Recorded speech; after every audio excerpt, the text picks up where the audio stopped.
I will be transformed. Thank you, faithful Father. In Jesus' mighty name we have prayed. Holy Spirit, we submit this service into your hand. Please have your way without any hindrance. In Jesus' mighty name we have prayed. Clap your hands and celebrate God. Once again, we are all welcome specially to this service in Jesus' name. I know that for this past 2 years that we planted this church, and for some of us that have been regular, you notice that I have a tradition or style of picking out something that is strange from scripture. And some of these strange subjects that I pick from scriptures are my encounters with God, I must confess to you. And I'm probably going to pick out another strange subject from scripture for the next 3 Sundays. Praise the name of the Lord. Today, next Sunday, and the last Sunday in January. And it has to do with the word shake. Everybody say shake. Shake. So for the next 3 Sundays, we're going to be shaking something. So today we are going to shake something. Next week Sunday, we're going to shake something. And the last Sunday of the month, we are going to shake another thing. Unfortunately, to be candid with you, what we are shaking are not products of my head. What we are shaking are things that the scripture said you should shake. The question I want to ask you is, have you been shaking them? What are those 3 things that we should shake? And if you have not been shaking them, what are the testimonies that could be resolved if you start shaking them? But take note of these 7 spiritual ethics, which we said we're going to keep emphasizing. It's not only when the message is going on, when people are leading prayer in our church. We're a growing small church, and you know, things can be so sensitive when somebody else is on the pulpit. So when praise worship is going on, when prayer is going on, when the teaching or the preaching of the word of God is going on, either by a pastor or anybody, we should take note of this. That there are 3 types of people that comes into the church every time we come to worship. The people that hear the word but don't remember the word after the service. I hope they are not in the service this morning. Number 2, the people that hear the word, they do remember it but don't use it. So there is no way, just no way, they can have a testimony from the word that has been spoken. Number 3, I guess they are in the service. They hear the word, they remember it, and they use it during the week. They produce different level and categories of testimony. Some produces 30% testimony, 60% testimony, and some produce full testimony, 100% testimony. And I said to you that 3 things are going to be the reason why your testimony could not be up to 100%. Say after me, say capacity to receive, capacity to retain, and capacity to release. If you have capacity to receive everything that you have, and capacity to retain it when you have life challenges, and capacity to release the principle of the scripture against that challenges, you will have 100-fold return. Clap your hands and celebrate God. Number 4, the faintest ink is sharper than the human brain. Some people like coming to church without a jotter, but nobody goes to a lecture room without a jotter.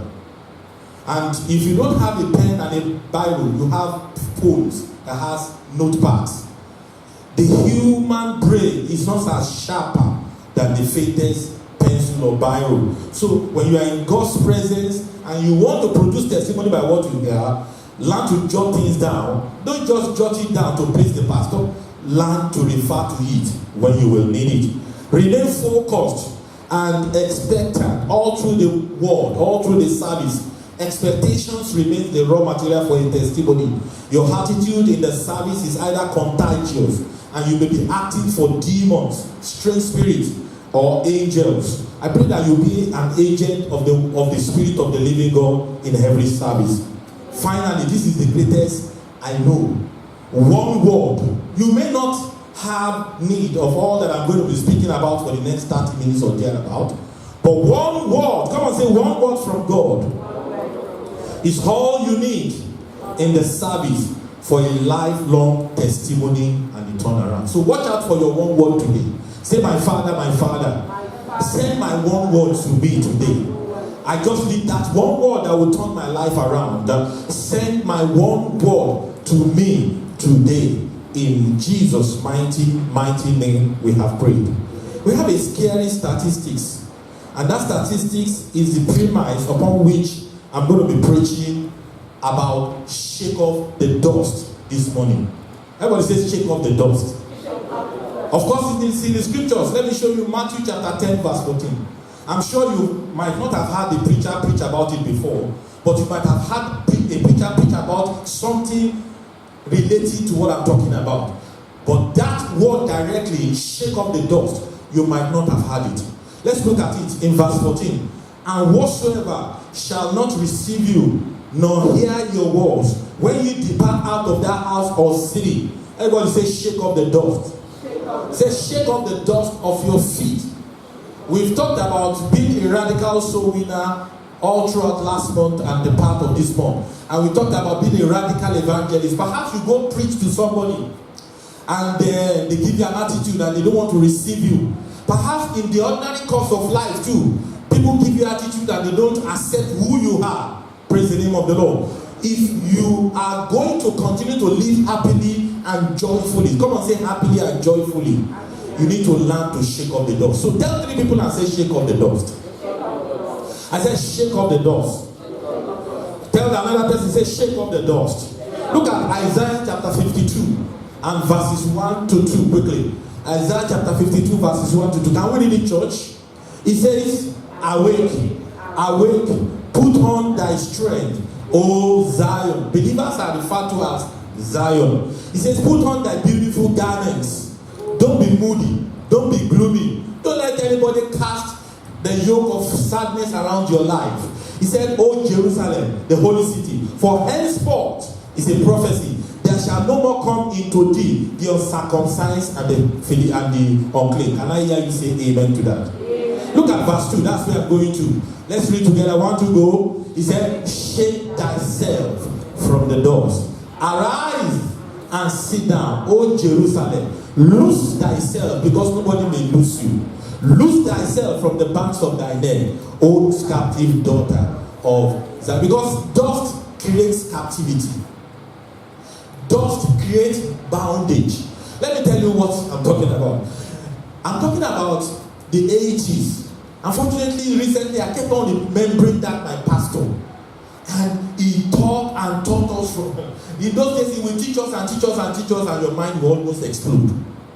And one day I sat down under his ministry. It was in the 80s. I just got born again. And I am somebody that was so touchy about people. And maybe you dress one way and you think that person is thinking, how does this brother even dress up? Maybe you prayed and how this brother cannot even pray. So I was so bothered about how people feel about me. And suddenly in the service, I had God said to me, don't be a slave of other people's thought. I came back to myself, and since the 80s, it has been my spiritual principle in life. I don't want to be a slave of other people's thought. Tell yourself, don't be a slave of other people's thought. So, this that I'm talking about is going to help you never to be a slave of other people's thought. What does dust represent in scripture? Before we talk about that, look at these statistics. It's not on the screen, but I'm going to read it to you. The New Zealand suicide rates increased in the last year. That statistic said, according to News Hub. He said in the year June 30, 685 people took their own lives. And even though New Zealand looks like a very small country, the statistics confirm that there are more people that commit suicide in New Zealand than any part of the world. When you compare it to 100 persons that are supposed to live. Now listen, what I'm talking about this morning is the reason for it. It says 17 more than the previous year. He said in the year 2017 to 2018, the suicide rate was 13.67 deaths per 100,000 people. But he said that since increased to 13.93 in 2018-2019. So statistics show sharp rise in the number of suicides. Mike King explained why mental illness is hard to see. People don't see it. For if you think your friend has depression, he says the youth suicide rate is also very up, particularly in the 15 to 19 age range, with more 20 deaths by suicide than the year before. 84 young New Zealanders between the ages of 10 and 19 died by suicide in the 2018-2019 period. 11 of them were under the age of 15. Why are they dying? 91 Kiwis, aged 20 to 24, died by suicide. 15 more than the previous year. So you see all these deaths around us. There was also an increase in the suicide rate among Maori and Pacific people. The Maori suicide rate increased from 23.72 to 28.23 per 100,000. You may not be Maori, you may not be Kiwi, but can I tell you too, Africans too are committing suicide. Yes. We don't have record. The problem is we don't have record. What causes these things? Tell the person next to you, learn to shake off the dust. Let's go to the outline. What is the dust that I'm talking about? If you look at the scripture, when somebody loses something, loses a child, or loses somebody in death, example David in 2 Samuel chapter 12, we're told that they will put dust and ashes on themselves and they will lie down for days. What are they doing? Mourning. So you will see that dust is attributed to loss. Dust is also attributed to sadness, sorrow. You mourn for what you have lost. But should you continue in mourning and feeling sad for what you have lost? Number two, the scripture also tells us, according to Isaiah 52 verse 2 and Matthew chapter 10 verse 14, that sometimes you go out and you want to relate with people by sharing the gospel, they reject you. You don't want to preach the gospel again because you are being rejected. Come on, say rejection. So another spiritual definition of dust is rejection. If you are alive and you have never been rejected before in life, then you must be an angel. Can I see your hand up? If you are alive and you live in the stigma and the euphoria and the disadvantage of these things that rejection puts upon you, you will never become anything. Come on, say. So what I'm telling you this morning is learn to reject rejection. Learn to reject mournful spirit. Learn to reject depression. Come on, shout it 3 times. Say, shake off the dust. Say it again. Say it again. Tell yourself, I'm shaking off my dust. Dust represents rejection. And it could be what started as a symbol of humility or mourning a loss or a societal stigma. Oh, you don't have a baby yet. Oh, you have baby girls, you don't have baby boy. Oh, you have baby boys. Where's your baby girl? Unfortunately, if you are from Africa and you have baby girls and you don't have a baby boy, they say you have not produced the hair. And so you might not be acceptable in the family. Different kind of reasons why people are rejected. You are light in complexion. People expect you to be dark in complexion. You are dark in complexion. People say you are too dark in complexion. And because of your complexion, people reject you. Should you just accept those stupid things? Come on, say, shake up the dust. For I am fearfully and wonderfully made. Clap your hands and celebrate God. So you've got to learn to shake up the dust. Now, when you go in this spirit, there comes a time when the devil, the evil spirit, takes advantage of what you are passing through. And sometimes evil men as well, they use it to cause discouragement in your life. They use it to cause despair in your life. It causes depression in your life. And ultimately, church, if you don't shake off the dust, you will commit suicide. And the first thing that happens to people like that is that they first die spiritually and they die physically. I want to emphasize something. I made a mistake. I put it in blue. Our our media people, I put you in blue, but there's a mistake here. I want to emphasize something. If you don't deal with the dust, it is going to affect your future. If you don't deal with the dust, it can kill your relationship with God. If you don't deal with the dust, it can kill your relationship with people in the church. Everybody is not like the person that rejected you. Are you with me, church? Everybody is not like the person that rejected you. So stop dealing with everybody the way somebody has rejected you. Give everyone that you meet in life the benefit of the doubt. Clap your hands and say, good. Now listen to me. I want to say this. I made a mistake in writing this. No man can commit suicide without demonic possession.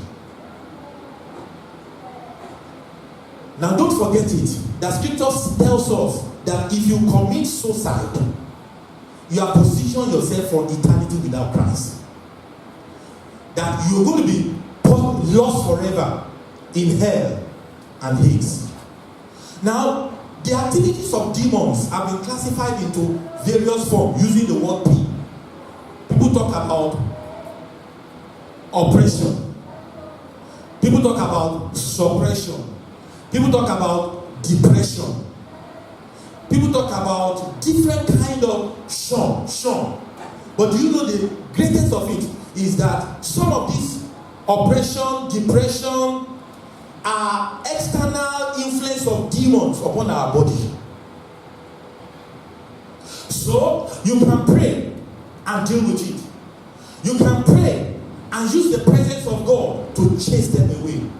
But when you see somebody actually taking a knife, taking a gun, or taking a rope to kill himself or herself, it has gone beyond demons trying to influence your body. You have opened your heart or your body, and the demon has entered, and you are not in your right senses when you are killing yourself. If you look at the scripture very well, I don't have the time. Judas Iscariot is a perfect example. If you look at John Gospel, where he was, talking about the money value of alabaster ore, you see that the Bible talks about demons entering and going out of his body. But by the time he went actually to commit suicide, even though he was spirit-filled, even though he was influenced by the teachings of Jesus Christ, the Bible says the devil entered into him. Did you read the Bible? So nobody can commit suicide without the devil entering into you. And listen, this is the second side to it. You cannot be full of the Holy Ghost and commit suicide. Disagree with me? In our Bible study yesterday at Beveridge, somebody actually said that light and darkness cannot dwell together. You understand me now? So when the Spirit of God, the fullness of the Holy Spirit is present in your room, there is no way that suicide can come in. Do you know what some of us do? Each time depression wants to start, you know what you do? You just sit down in your room. You sit down, and you are looking for somebody to chat with. And you are moody, and you are sad. Perhaps you send text to your husband. He said, what's it? He said, my husband is not even willing to talk to me. So the first thing you do is that, look at you. How old are you? You tell yourself your age. You ask yourself another question. You thought you were the one asking yourself. By the time you started having flips of questions that is making you to be sad, already you have a demon sitting in front of you. You know, those are spirits that you don't see. And the question they are going to be asking you are questions that is going to make you sad. And the question is, he will now go on to tell you why God has been unfaithful to you. Do you know what you are doing? You are having conversation with evil spirits. Come on, say, shake off the dust. The moment you see a sign of sadness, depression, oppression, or any kind of evil presence around you, learn to understand that the dust is gathering and you must shake it off. So tell yourself, come on, say, shake off the dust. Say it again, say, shake off the dust. What are the things through which people are rejected through? People can be rejected through written and spoken words. You can get a mail and Have you gotten a mail that you didn't recover from the content for 1 week? That's rejection. That's the spirit of rejection coming through mail. And mind you know why I'm celebrating this, my senior colleague? Because I can send out 10 applications in a day and I get 10 rejections. And we are sorry. How many of you have been receiving we are sorry? You will get we are pleased very soon. Clap your hands and celebrate. Somebody is looking for your skill. And may that person find you and never let you go in the name of Jesus. You can get rejection through spoken words. You can get rejection through abuses. Somebody says you are too short. Somebody says you are too tall. Somebody says you are too lean. Another person says you are too fat. Come on, shake off the dust. Because I am fearfully and wonderfully made. You can get rejection through attitude. You can get rejection. They are professional smiles. I tell some people that you woke up in the morning and you are very happy. God is good. And you get to the office. He has done me well. Oh my soul. And you get to the office. And you want to smile and possibly hug them. And you're like. And it's as if one evil spirit has been possessing you to be smiling. The evil spirit will just leave you. And you too will become sad. Come on. At that time, tell yourself and jump up and say, I'm shaking off the dust. Praise the name of the Lord. Yeah. Attitude. Some people, you are talking to them, they're they are shaking their head. I said, don't you have now? Don't you know it's rejection? If you talk to somebody and the person is not talking back, you feel happy. Rejection through attitude. Rejection, I must say this, through these things that are not in the outline. Conversations. If you notice that each time you have a conversation with somebody, your spirit is never lifted up. There is no need to keep having conversation with that person. That person that is telling you not to serve God, not to continue with the church, not to continue reading the Bible or trusting God or believe God for great things, then can't you see your family? There is no need to engage in those kind of conversation. What about friendship? What about feelings? Please, I'm telling you, not because I am, it is possible to label somebody as an old-time preacher. Let me tell you something. There are some things you start watching like this. You see the head of the personality in the film. It doesn't look like the head of a normal person. And all this film that is based on witchcraft. There is no need for a child of God to be watching those things.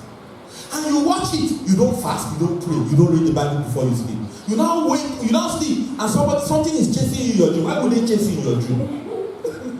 Praise the name of the Lord. So you must be careful the kind of things that you expose your spirit to. What about association too? The associations that brings depression and rejection into your life. What about expectations? That's the positive type of. Do you know each time you are expectant?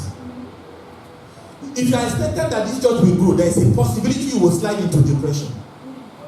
If you are expecting that you will get a job, yes, I'm telling you, I'm a pastor. I've been in this business for a long time. You understand me now? If I've been preaching to people in Nigeria, I come to New Zealand and I close my eyes sometimes and I preach and I enjoy myself. And I go home and I'm happy. Because expectations can sometimes make you to be depressed. Anxiety can make you to be depressed. Competition. The Bible says that those who compare themselves with themselves are not. Competition can make you to be depressed. Why do you want to be depressed about somebody whose time has come? Your own time will come. We are not on the same path. We are not on the same path. And you can't be comparing yourself with people that have been in New Zealand. You are in New Zealand for 4 years. You don't have any asset. The first thing you are thinking of is how to make your home or how to make your environment, how to drive the kind of car that people that have been in New Zealand for 20, 30 years have been. You are in for another level of depression. Life is in stages and men in sizes. Live your life, enjoy yourself, be full and content with what God has blessed you with. Clap your hands and celebrate. Comparison too can make you to be depressed, and carnality can make you to be depressed. Come on, say, shake up the dust. Raise up your right hand and say, by the power of the Holy Spirit. Let's not waste the revelation. Say, by the power of the Holy Spirit. Every dust that the enemy has cast upon my spirit, upon my life, upon my soul. I'm shaking them out now in the name of Jesus. I shake them by the reason of the anointing. I shake them out by the presence of God. I invite the presence of God. I remind myself of that scripture. I'm shaking up the dust. I'm shaking up the dust. Shake it up, shake it up, shake it up, shake it up, shake it up. I'm shaking up the dust in the name of Jesus. Shake up the dust. In Jesus' mighty name we pray. But then, this dimension, you need to understand that you can also suffer from rejection, depression, through three things called jinxes, exes, and curses. This is common in Africa, but unfortunately some of us don't know that it's also in Christchurch. It's also in New Zealand. My friend Agasa, you know her too well, and I told you we've been doing a lot of prophetic praying together, told me something. Said, do you know there are some people that are witches that goes around the street of Christchurch, and it's a Kiwi. He said they will record curses into tapes. There's a mountain in Christchurch here where witches meet. Maybe you want to go there. So we'll go and cast out some of them. He said they will record curses into tapes. And you see them on the street as if they are playing jazz, but they are releasing those curses into the air. She also told me that sometimes they will record those curses into tapes. They will allow a dog to poo on the street and stick the tape into the dog because nobody is going to pick it up. Because some of you don't hear those things that are coming out. Those metals that some of these youths listen to, heavy metals, are usually filled with demons. And of course in Africa, you know that they can cast a curse on somebody and his own type of rejection will not be ordinary.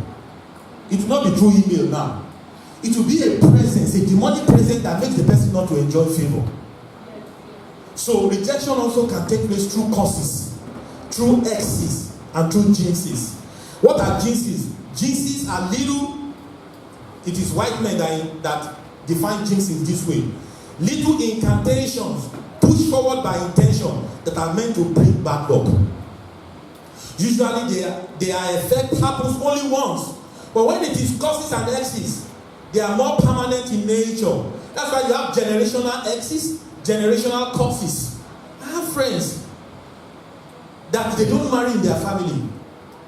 And that my friend was so dynamic spiritually, and I felt it happened to me. So there are things that makes people to do things they don't want to do naturally. Exes and jinxes are more, exes and curses are more harmful, and they are demonically programmed bad laws intending to keep reoccurring in a family line or in a generation. So if you perceive it is beyond physical, deal with causes, deal with exes, deal with jinxes. Clap your hands and celebrate God. Some of these things are almost there but never there spirit. Some of these things are war at the edge of breakthrough, demonic fragrance of hatred. Somebody will just say, people just don't like me. Demonic fragrance of hatred, dislike, or disdain. I don't have the time, but the danger of continuing in the dust is four. I call them the four terrible D's. The first one is despair. When you face it, you experience complete loss or absence of hope. Hallelujah. May you not be hopeless. Amen. Or you lose your self-esteem. The second danger of continuing with the dust is discouragement. You live perpetually in discouragement. Number two is depression. And depression can be clinical, it can be acute. Let me tell you something. When they define depression as clinical, it means the person has gone mad. So when they say clinical depression is a mental health disorder characterized by persistent depressed mood or loss of interest in activity causing significant impairment in daily life. Listen, medicals can define it anyway.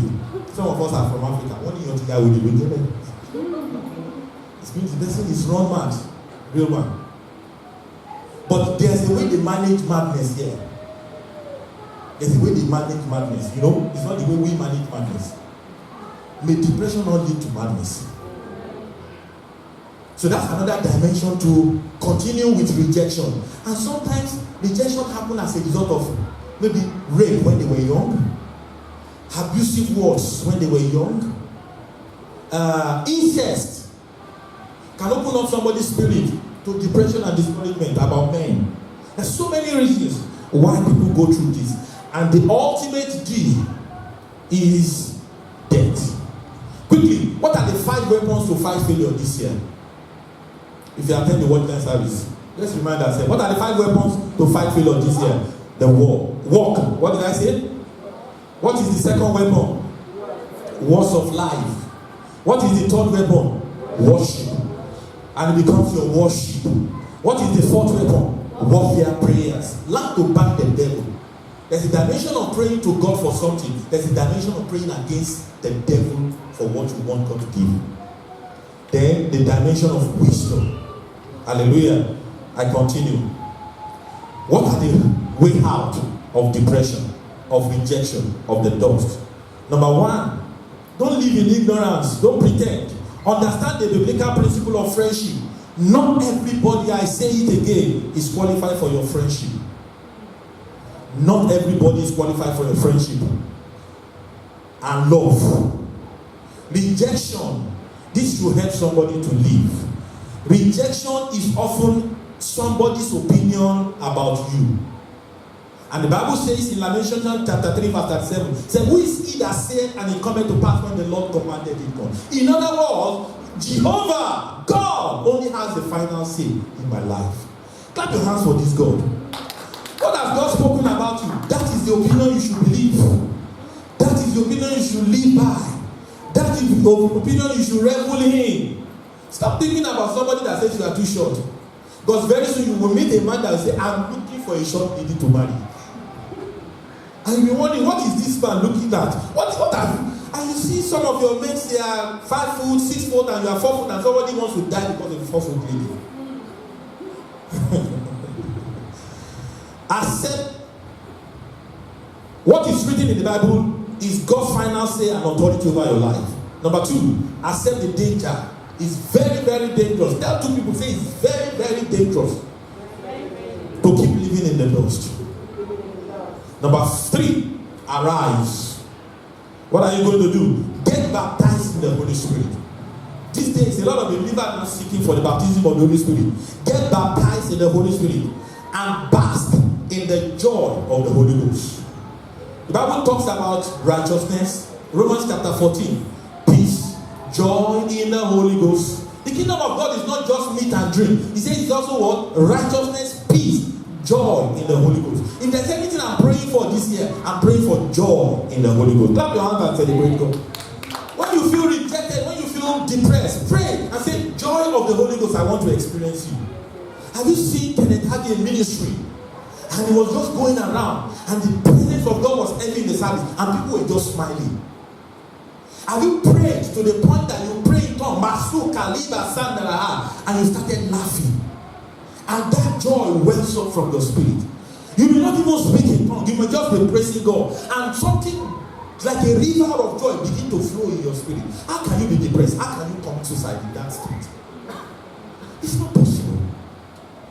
I give it to this land that the secret and the solution to depression is the joy in the Holy Ghost. Clap your hands and celebrate.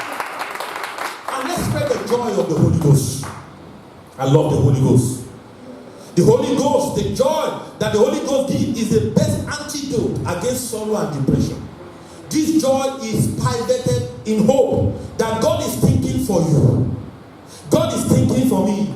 This joy is pivoted in hope that God has a plan ahead of my present trouble. For I know the thought that I think towards you, the thought of peace and not evil, to give you a hope and a future. Is pivoted on that, and it has been my best interest. God has my best interest at heart, and all will end well for me, I believe. Hallelujah. When the devil gives you a wrong, I had a meditation this week and I wrote it. That when the devil gives you a run in life, make it your form. Look at Acts of the Apostles chapter 13 and see how Paul deals with rejection. Acts of the Apostles chapter 13, quickly. He says, finally, the fourth thing you should do is shake off the dust, refuse it, renounce it, and reject it. The truth is this: you must learn to reject rejection. I'm going to close now. You must learn to reject rejection. Let's look at Acts of the Apostles chapter 13, verse 51 to 52. Let's read it quickly, George. Are you with me? Look at verse 50. Where are we? Which verse is that? Okay, let's go to verse 50. Look, let's read together. Look at rejection in action. But the Jews stirred up the devout and honorable women and the chief among men of the city, and raised persecution against Paul and Barnabas, and expelled them out of their coast. That's a terrible thing, to be deported because you went to preach the gospel. Let's go on. But they shook off the dust of their feet against them, and came to Iconium, and the disciples were filled with joy and with the Holy Ghost. Can you see how to deal with the rejection? Let's go to verse 52. But they shook off the dust, and the disciples were filled with joy and with the Holy Ghost. In 1 Samuel chapter 1, let me just read out some scriptures to you, and I close with a story. In 1 Samuel chapter 1, we have the story of Hannah. She was rejected, you forgot. The Bible says that Penina provoked her soul. That lady was always sad. How did she deal with rejection? She went and prayed in Shiloh, and she got a breakthrough. What about 1 Samuel chapter 30? When David lost his children, they all lost what they had, and they cried until they had no more strength to cry. But one day, after that crying, they stood up and said, "No, God, can we pursue? Can we overtake? Can we recover all?" And God said, "Go on, pursue." See, stop being sad about what you have lost, because there's something better than what you have lost. Clap your hand and celebrate God. There's something better than what you have lost. What of 2 Samuel chapter 12, when David lost the first son of Bathsheba? I told you now, he was in dust and ashes. But when he saw that the boy was dead, the Bible said that he rose up and he said, "Give me food, give me wine, give me this." And everybody said, "What's wrong with this man?" When the child was sick, he was so sad, he wouldn't eat anything. Now, it was his joy that produces the best son, Solomon. Stop being sad. There's something better than what you have lost. What about Ahithophel? When David prayed and said, "Turn the counsel of Ahithophel into foolishness," he was rejecting rejection. Praise the name of the Lord. What about Elisha? Elisha said, "I'm not better than my forefathers," in 1 Kings chapter 19. And he says he was afraid because of the threat of Jezebel. Jezebel said, "I'm going to kill you." What about Jonah? You know, after Nineveh repented, he too was slided into depression. You know what God answered him? You know what God answered him? You remember what God answered Jonah? He said, "Do you care so much about plants more than the city that I've just saved?" He said, "God, I know that he was expecting his prophecy of doom to come to pass. And he went into depression because of that." Have you seen pastors that expect things to go wrong because they prophesy and it didn't go wrong? Jonah was one of those pastors. I'm not. Praise the name of the Lord. As we close, as we rise up to shake up the dust, there's this story of a farmer. And it's, really describe what we're talking about. The farmer had a donkey. And that donkey one day, the farmer had a big hole in his farm. And when he was ploughing with the donkey mistakenly fell into the hole. And the farmer said, "This is the best donkey that I have." "Oh, well, of course, it's old. What will I do with this donkey?" Because he actually tried and did several things to pull out the donkey. And the more he tried, because the donkey is heavy, big, he couldn't pull the donkey out. He said, "Well, you know what? I'm just going to bury this donkey." So he gathered a lot of dust and he was shoveling it to the hole. He shoveled it. When he shoveled it to a particular stage, he noticed that the donkey was shaking it off and the dust was coming under his feet. He shoveled more. He was shaking it off and the dust was coming under his feet. And the donkey was rising out of the hole. Come on, shake it off. Let it come under your foot and you rise higher. Shake it off. Let it come under your foot and you will rise higher. He got to a point, he was able to just lift the donkey out of the hole. Clap your hands and celebrate. Every dust that you shake off in your life comes under your feet and lifts you higher.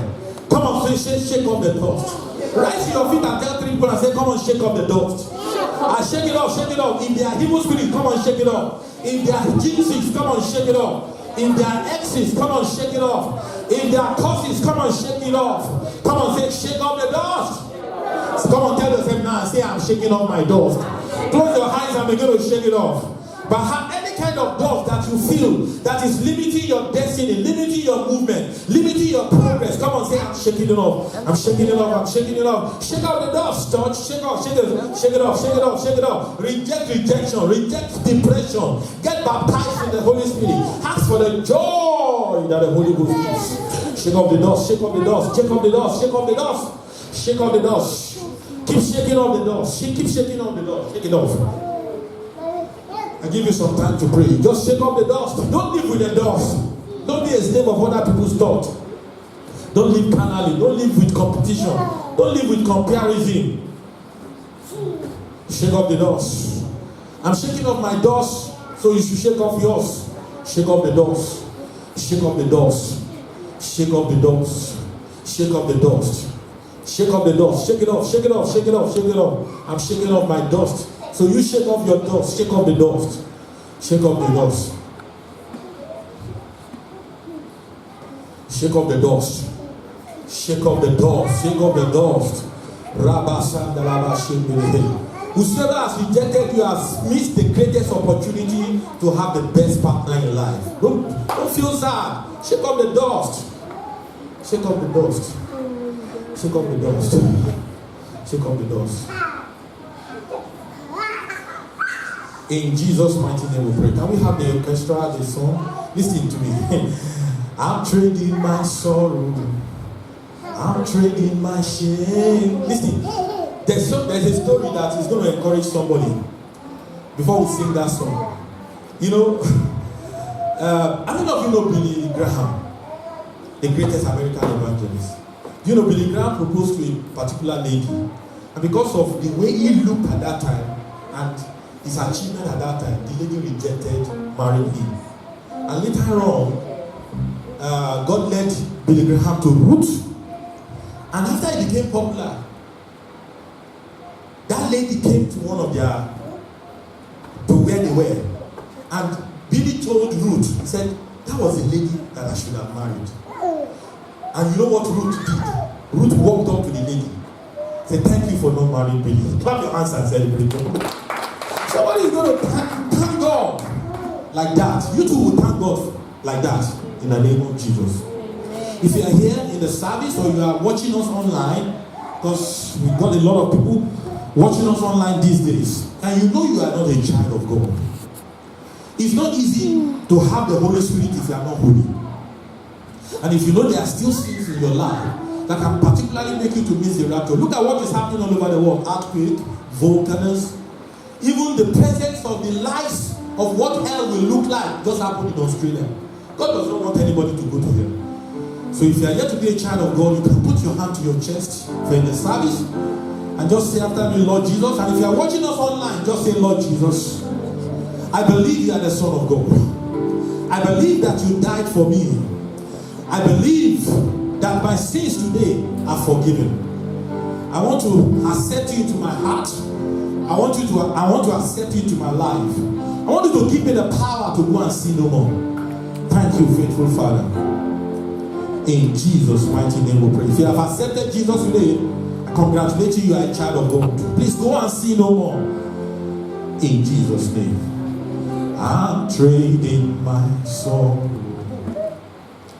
I'm trading my shame. We have 5 minutes. I'm laying them down for the joy of God. I'm trading my sickness. I'm trading my shame. I'm laying them down for the joy of the Lord. Sing yes, Lord, yes, Lord, yes, yes, Lord. Sing yes, Lord, yes, Lord, yes, yes, Lord, yes, Lord.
strength. Though the sorrows may last for the night, joy comes in the morning. Hallelujah. I'm trading my sorrow. I'm trading my shame. I'm laying it down for the joy of the Lord. I'm trading my sickness. I'm trading my shame. I'm laying it down for the joy of the Lord. Amen. Come on, say shame. Say after me. Come on, say shame. You are no more my portion. Sorrow, you move away from me now. Discouragement, go in the name of Jesus. Despair, leave in the name of Jesus. I shake off my dust. I shake off my rejection. I shake off my depression. I reverse my oppression. I ask for the Holy Ghost. I ask for joy. I ask for strength. I say I'm climbing higher. Come on, say, I say I'm beautiful. I'm wonderfully made. I'm God's heritage. I'm God's righteousness. I'm no more a sinner. I'm no more a slave to fear. For I am a child of God. I live in the fullness of God. I live in the fullness of the Holy Spirit. Say, Holy Spirit, and let me know your joy from today, this week, and for the rest of my life. Lift up your hands and worship Him. He's a mighty God. If you still have something to give, the account number will be put on the screen. And then you can do that to ask for Him. Look, the service is over. God bless you in Jesus' name. Let's share the grace in fellowship.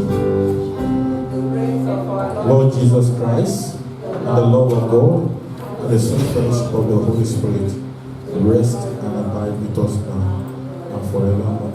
Amen.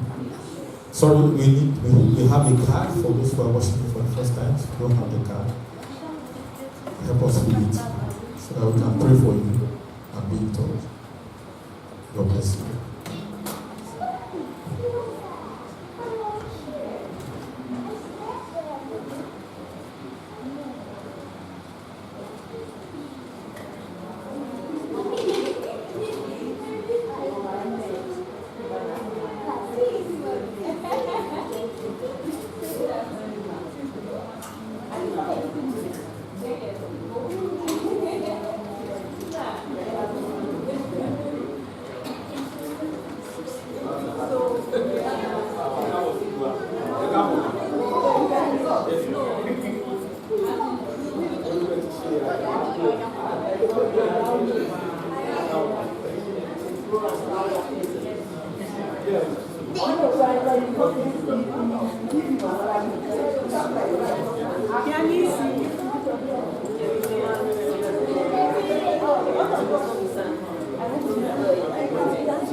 Thank you for listening to today's message. We hope you've been blessed.